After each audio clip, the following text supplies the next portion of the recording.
İnsan henüz toprağa sürmeyi bilmiyordu. Tohum ekmiyor, hasat yapmıyordu. Ateş vardı ama her zaman onun kontrolünde değildi. Dünya sessizdi. İnsan bu dünyanın sahibi değil, misafiriydi. Ve bir gün bir insan bir ağaca tırmandı.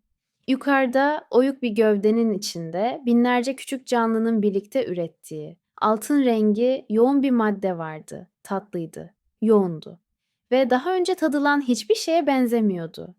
Bu insanın tattığı ilk tatlıydı. Bu insanın bildiğimiz en eski gıdalarından biriydi. Bu baldı.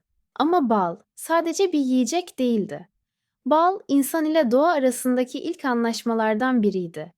Risk karşılığında ödül sunan bir anlaşma.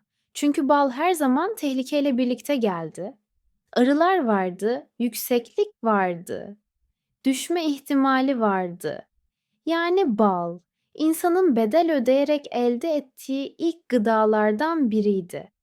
Belki de bu yüzden bal hiçbir zaman sıradan olmadı.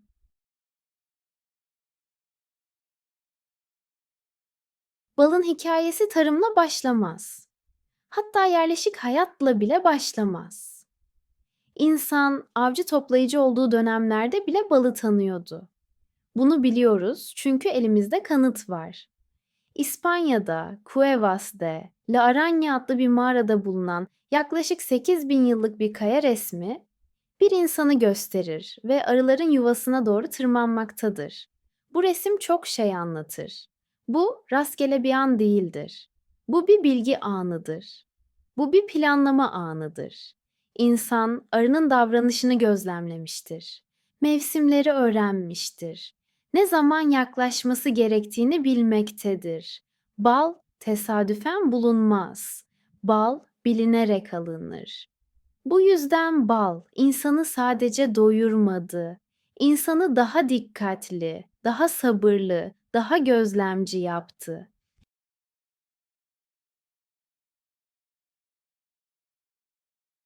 Balın değeri sadece tadında değildi.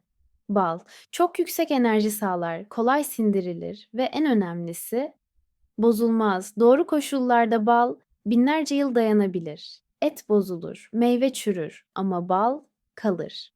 Bu tarih öncesi bir insan için olağanüstü bir şeydi. Bu yüzden bal yiyecekti, ilaçtı. Takas nesnesiydi bal.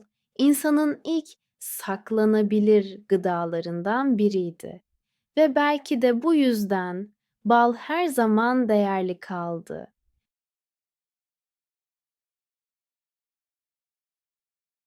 Bal anlatılırken merkezde genellikle insan vardır. Ama bu hikayenin asıl kahramanları arılar. Arılar. İnsandan milyonlarca yıl önce vardı ve tarımı insandan çok önce keşfetmişlerdi. Bir arı kolonisi kusursuz bir düzenle çalışır. Her arının görevi bellidir ve bu düzen merkezi bir komut olmadan işler.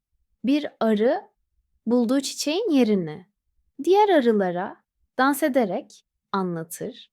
Bu bir haritadır, bir dildir. İnsan yazıyı icat etmeden çok önce arılar bilgi aktarıyordu.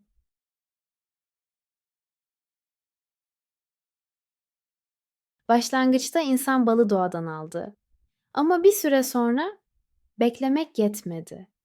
İnsan doğayı yönetmek istedi. İşte burada büyük bir kırılma yaşandı. Bal avcılığından arıcılığa geçildi. İlk kovanlar yapıldı. Arılar belirli alanlara yönlendirildi. Bal artık sadece bulunmuyor, üretiliyordu. Bu sadece balın hikayesi değildi. Bu insanın doğayla kurduğu ilişkinin değişimiydi. İnsan artık misafir olmaktan çıkıyordu. Ev sahibi olmaya çalışıyordu. Ve bu fikir daha sonra tarımı, hayvancılığı, şehirleri doğuracaktı.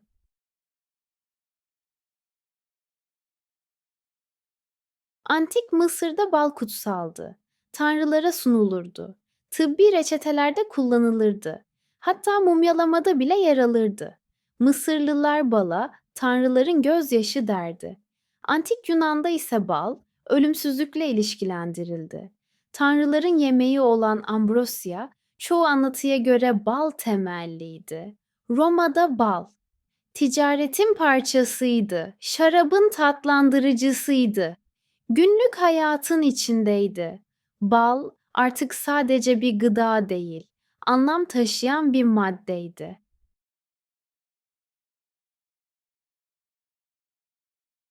Orta Çağ'da şeker henüz yaygın değildi. İnsanların bildiği tatlı baldı.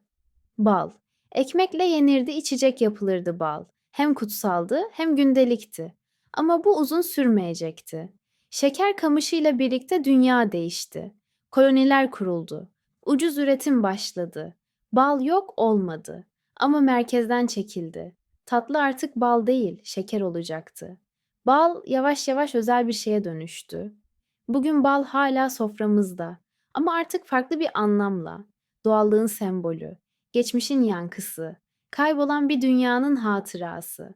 Ve belki de bize şu soruyu sorduruyor. Doğayı kontrol etmek başka, doğaya bağımlı olmak başka bir şeyse. Biz hangisini yapıyoruz? Bal, insanın tattığı ilk tatlı olabilir ama aynı zamanda ilk derslerden biridir. Doğadan almak mümkündür ama bedelsiz değildir. Ve belki de insan balı keşfettiği gün bu gerçeği ilk kez anladı.